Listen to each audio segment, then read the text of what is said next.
Bismillahirrahmanirrahim. Pada suatu hari Rasulullah SAW ditemui oleh malaikat Jibril.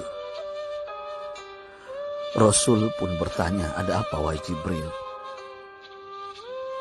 Jibril menjawab, "Wahai Muhammad, sesungguhnya hari ini Allah Subhanahu wa Ta'ala sedang mengobarkan nyala api neraka, dan seluruh para malaikat amat ketakutan.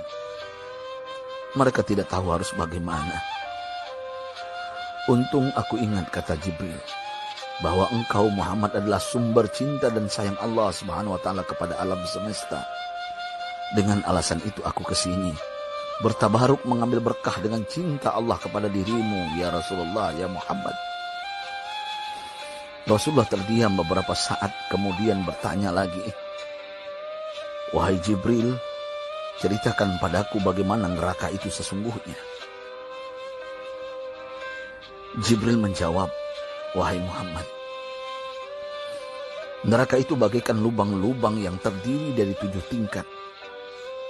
Jarak antara satu lubang dengan yang lain ialah perjalanan 70 tahun. Lubang paling bawah adalah lubang yang paling panas." Nabi SAW meneruskan pertanyaannya, "Lalu siapakah penghuni lubang-lubang neraka itu, wahai Jibril? Sampaikan kepadaku, Jibril." Jibril menjawab, "Lubang yang paling bawah diciptakan untuk orang-orang munafik. Lubang yang berikutnya untuk penyembah berhala.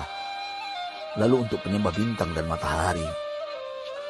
Jibril terus menerangkan penghuni tingkatan neraka hingga lubang yang kelima, tempat umat Yahudi, dan yang keenam dihuni oleh umat Nasrani. Setelah menjelaskan penghuni 6 tingkatan neraka, Jibril diam cukup lama. Rasulullah SAW penasaran dan bertanya kepada Jibril, "Wahai Jibril, siapakah penghuni neraka yang ke-7?" Jibril diam saja tidak menjawab. Rasulullah SAW mengulangi pertanyaannya, tapi Jibril tetap diam. Rasulullah tambah penasaran dan mendesak Jibril agar dijawab pertanyaannya. Akhirnya Jibril pun berkata, "Umatmu, wahai Muhammad, mereka itu para pelaku dosa besar di kalangan umatmu, yang dimana sampai mereka mati belum sempat bertaubat."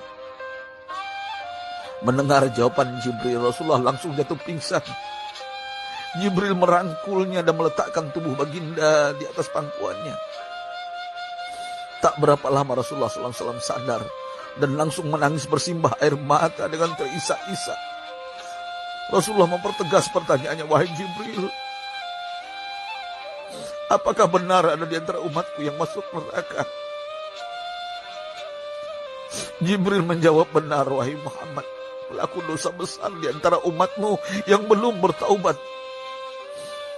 Setelah itu Rasulullah menghadap kiblat dan sujud kepada Allah dalam isak tangisnya. Sesekali dengan suara pelan beliau membisikkan kata-kata, "Ummati ya Rabb, ummati, ummati, ummati." Beliau SAW tidak mengangkat kepalanya dalam keadaan seperti itu selama 3 hari 3 malam. Kecuali setiap Bilal bin Rabah mengumandangkan azan, barulah beliau bangkit untuk menjadi imam. Dan setelah itu kembali sujud lagi. Pada hari ketiga Abu Bakar menyadari hal ini. Beliau mengetuk pintu Rasulullah dan mengucapkan salam 3 kali, namun tidak terdengar jawaban. Abu Bakar sedih dan berseru di hadapan pintu Nabi besar Muhammad SAW, "Apakah ada jalan untuk masuk ke rumahmu ya Rasulullah?" Tetap tidak ada jawaban. Di jalan Abu Bakar bertemu sahabat Umar. "Mengapa engkau menangis, wahai Abu Bakar?" kata Umar. Abu Bakar menceritakan keadaan Rasulullah SAW. Maka Umar pun melangkah menuju rumah Rasulullah dan terjadilah hal yang sama. Umar pun pulang dan menangis.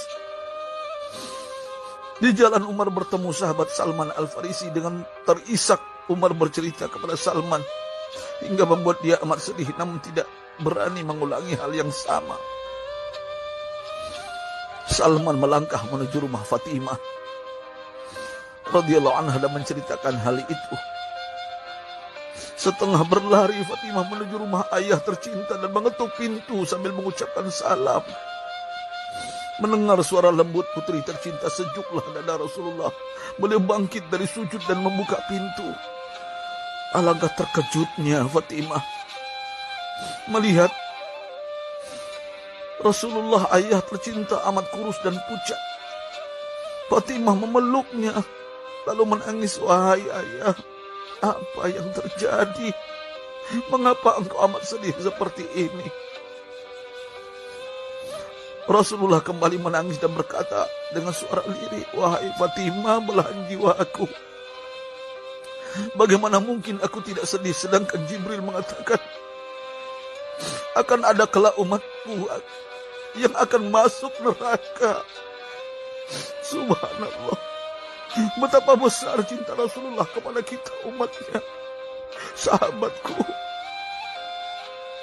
Rasulullah mencintai kita.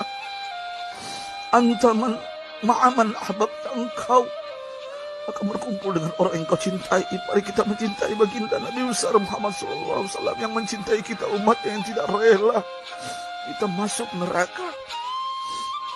Mari kita mencintai beliau dengan berselawat.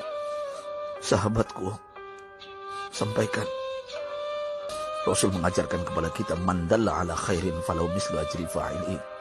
Siapa yang menunjukkan kepada kebaikan, maka dia akan mendapatkan pahala seperti orang yang mengerjakannya. Mudah-mudahan ini menjadi pahala jariah bagi kita.